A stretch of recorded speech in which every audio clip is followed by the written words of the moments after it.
Welcome back friends to my channel. I am Anjali, banking aspirant. So recently I have selected in IBPS clerk and I got Central Bank of India. So मेरा DV 14 को schedule था first shift में और मेरा DV हो चुका है लखनऊ में। तो रहने वाला है 0 to बैंकर का जो जर्नी है मेरा।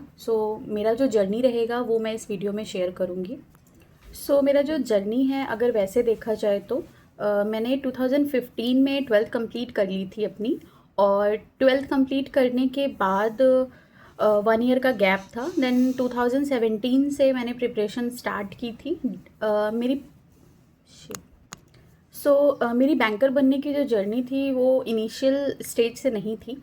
मैंने अपना स्कूलिंग कंप्लीट किया है 2015 में। स्कूल के टाइम पे मैंने जो अपना ड्रीम डिसाइड किया था, तो पहले 8th के पहले तक तो मुझे डॉक्टर बनना था, बट मेरी फ्रेंड मुझे बताया था कि डॉक्टर बनने में बहुत पैसा लगता है, तो उतने पैसे थे नहीं। मैंने स्विच कर लिया फिर, और 9th से मेरा स्कूलिंग कुछ ऐसा रहा है। मैंने क्लास 7 तक मैं बहुत एवरेज, बिलो एवरेज कह सकते हैं मैं रही हूँ। पीछे बैठना और अलग से जो लाइन लगती है ख़राब बच्चों की, उसमें अलग कर दिया जाता था, वैसा कैटेगराइज करना। तो 7 तक थोड़ा सा वो चीज़ें चुभने लगी थी। देन 8th में मैंने जो कोचिंग ज्वाइन की थी, सर ने काफ़ी ध्यान दिया। प्रॉपर गाइडेंस नहीं मिलती थी जिसकी वजह से उतना अच्छा परफॉर्म नहीं कर पाती थी, बट सर की कोचिंग ज्वाइन करने के बाद काफ़ी अच्छा इम्प्रूवमेंट हुआ था, और 9th-10th तक आते आते मैंने काफ़ी अच्छा स्कोर करना शुरू कर दिया था। इवन मैं रैंक वगैरह लाने लग गई थी। 8th 9th 10th ऐसे ही बीता है। देन आफ्टर 10th जब सब्जेक्ट चूज़ करने की बारी आई थी, 9th-10th में मेरा फिज़िक्स और मैथ्स की तरफ ज़्यादा इंक्लिनेशन था, और मेरे टीचर्स मुझे बोलते थे कि आईआईटी जैसी कोई चीज़ है जो क्रैक कर सकती हो, और मेरे प्रैक्टिकल्स वगैरह में काफ़ी सही रहता था, मतलब मुझे बहुत इंटरेस्ट आता था। दूसरा, फादर की शॉप थी, तो शॉप पे कैलकुलेशन वगैरह अच्छी थी, तो वहाँ पे भी जो अंकल लोग आते थे वो बोलते थे कि इंजीनियरिंग कराना। वो सारी चीज़ें मुझे नहीं पता था कि होता क्या है, आईआईटी क्या है, बीटेक क्या है। बट मेरे शॉप के सामने ही एनआईटी है। वहाँ से मैं देखती थी भैया लोग जो आते थे शर्ट वगैरह पहन के, तो वो बहुत मोटिवेटिंग लगता था। एनआईटी का टी शर्ट बहुत मोटिवेटिंग लगता था, उस पर एनआईटी लिखा रहता था। वो काफ़ी मुझे ऐसा फील करता था कि वो काफ़ी मुझे मोटिवेटिंग लगता था। मैं भी सोचती थी कि मुझे वो टी शर्ट मिलेगा, और जब भी मैं क्रॉस करती थी वो कॉलेज का जो कैंपस था, तो मैं सोचती थी एक दिन उस कैंपस के अंदर जाना है। बट डेस्टिनी को कुछ और मंजूर था। मैंने आफ्टर ग्रेजुएशन स्कूलिंग मैंने डिसाइड की आफ्टर स्कूलिंग मैंने डिसाइड किया था कि मैं कोचिंग लूँगी। मैं कानपुर गई थी कोचिंग के लिए, और कोचिंग के टाइम पे मेरे हेल्थ इश्यूज़ होने की वजह से उतना अच्छा नहीं परफॉर्म कर पाई थी मैं, जिसकी वजह से मेरा 15 में सिलेक्शन नहीं 15-16 वाले जो साइकिल थी उसमें मेरा सिलेक्शन नहीं हुआ था। देन उसके बाद मैंने 1 साल का ड्रॉप लिया था, और मैंने घर से रह के तैयारी की थी। मैंने उसमें जेई का फॉर्म भरा था, देन एकेटीयू का भरा था, और उसके साथ साथ मैंने वीआईटी वगैरह का भी भरा था। मेरा एकेटीयू में 4000 समथिंग रैंक आई थी, और वीआईटी में मुझे काउंसलिंग लेटर आ गया था। देन उसके बाद मैंने इंद्रप्रस्थ का कुछ एक था एरोनॉटिकल इंजीनियरिंग टाइप का, वो भी फिल किया था, उसका भी काउंसलिंग के लिए आ गया था। बट मेरा ये था कि मुझे आईआईटी नहीं तो एनआईटी ही सही, वैसा वाला सीन था। और उसके बाद उतना ज़्यादा मुझे मोटिवेटिंग लगा नहीं था। देन 2015 में एक आर्टिकल आया था जिसमें एकेटीयू में लगभग 25,000 कॉलेजेस को बंद करने की बात लिखी हुई थी, बिकॉज ऑफ वहाँ का कैरिकुलम अपडेटेड नहीं था। फिर अपने कुछ जो नोन लोग हैं उनसे पता चला था कि आफ्टर बीटेक मुझे मैकेनिकल से करनी थी, और मैकेनिकल में कोर ब्रांच में उतनी जॉब थी नहीं। बट फिर भी एनी हाउ मैंने यूपी के कॉलेज से ना छोड़ के राजस्थान के कॉलेज को प्रिफ़र किया, और मैंने रीप के लिए अप्लाई किया था, जो कि जेई के थ्रू ही होता है। और रीप के थ्रू मुझे engineering college of Bikaner allot हुआ था। बट वहाँ पे मैंने काउंसलिंग कराने के बाद, एडमिशन लेने के बाद विड्रॉ किया था।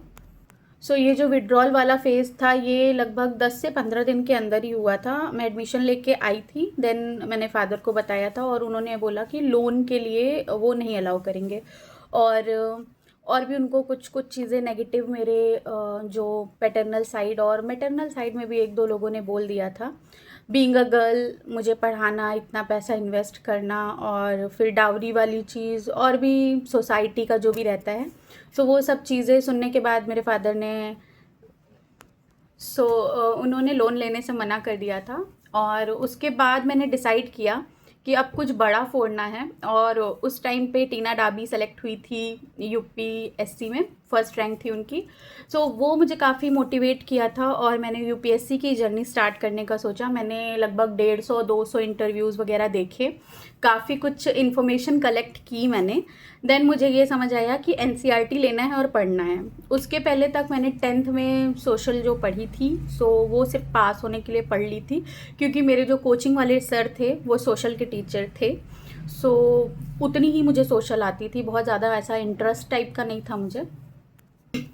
बट मैंने 2017 में लगभग 2.5 से 3 महीने जो एनसीईआरटी पढ़ी, 6 से 12 की पूरी एनसीईआरटी लगभग 1800 की आई थी, वो मैंने जो पूरी रीड की, मुझे एक इंटरेस्ट डेवलप हुआ और बहुत सारी चीज़ें मुझे पता चली वहाँ पे। जो इकोनॉमिक्स में एक इंटरेस्ट डेवलप हो गया था, जन ज्योग्राफी का मुझे काफ़ी कुछ आइडिया लग गया था, एक मेरा बेस तैयार हो गया था।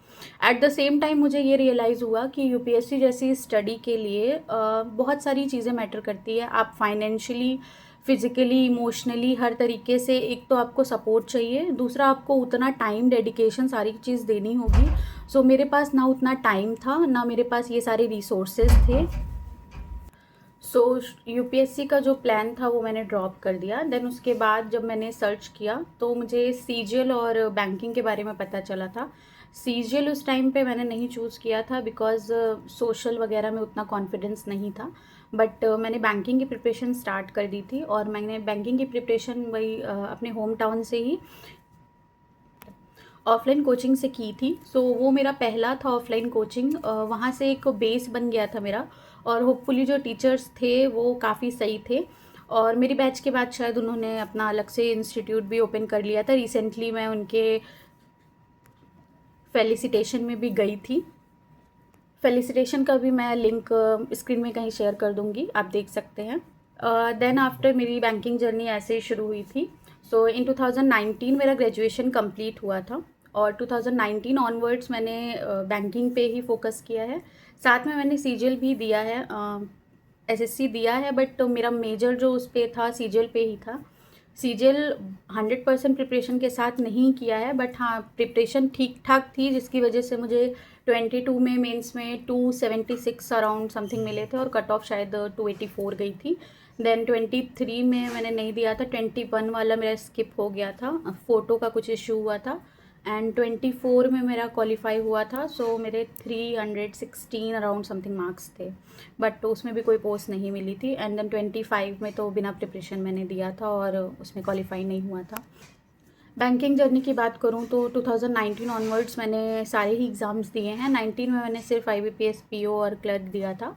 देन 20 से मैंने सारे ही दिए हैं, बट मुझे थोड़ा टाइम लग गया सिलेक्शन लेने में। रीज़न इज़ बीइंग कि मेरा 100% जो प्रिपरेशन था वो मैं नहीं कर पा रही थी और उसका रीज़न ये था कि मैं साथ साथ वर्किंग थी।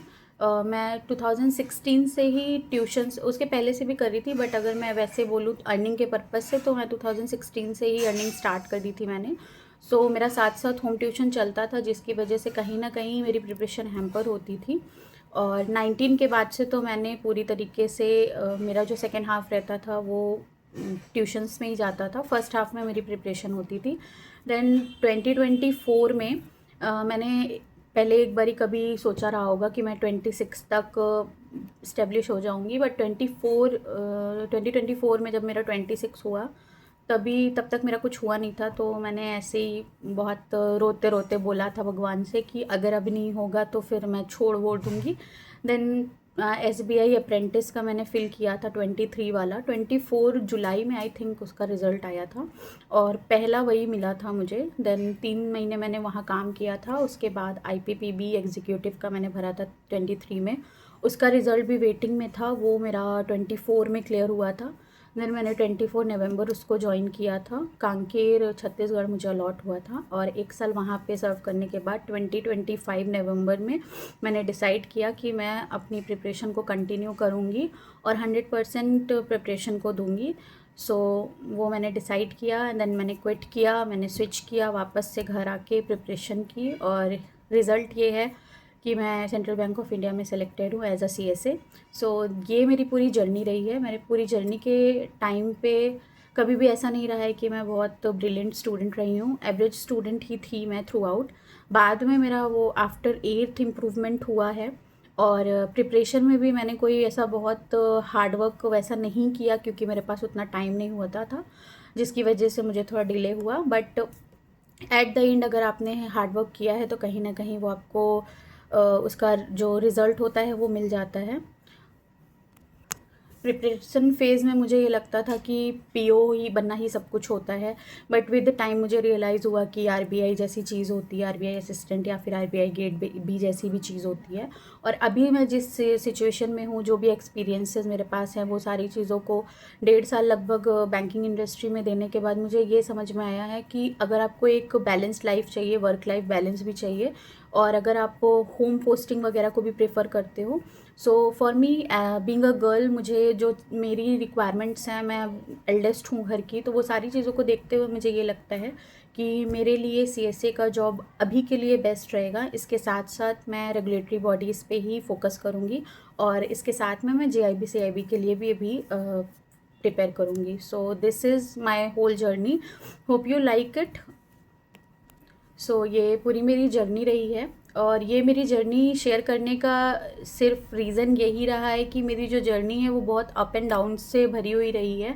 मेरे जैसे बहुत सारे लोग हैं जिनको बहुत टाइम लग जाता है। अभी जैसे मैंने DV में भी देखा कि बहुत सारे बच्चे थे जो 21, 22, 23 में सेलेक्टेड हैं, तो उनके सामने अगर देखा जाए तो 26, 27, 28 वालों को अंडर कॉन्फिडेंस फील होता है। बट सबकी सिचुएशन एक जैसी नहीं होती है। आप किस तरीके से मेहनत कर रहे हो, किस तरीके से आपका सर्कमस्टेंसेस था, आपने वो चीज़ अचीव कैसे की है।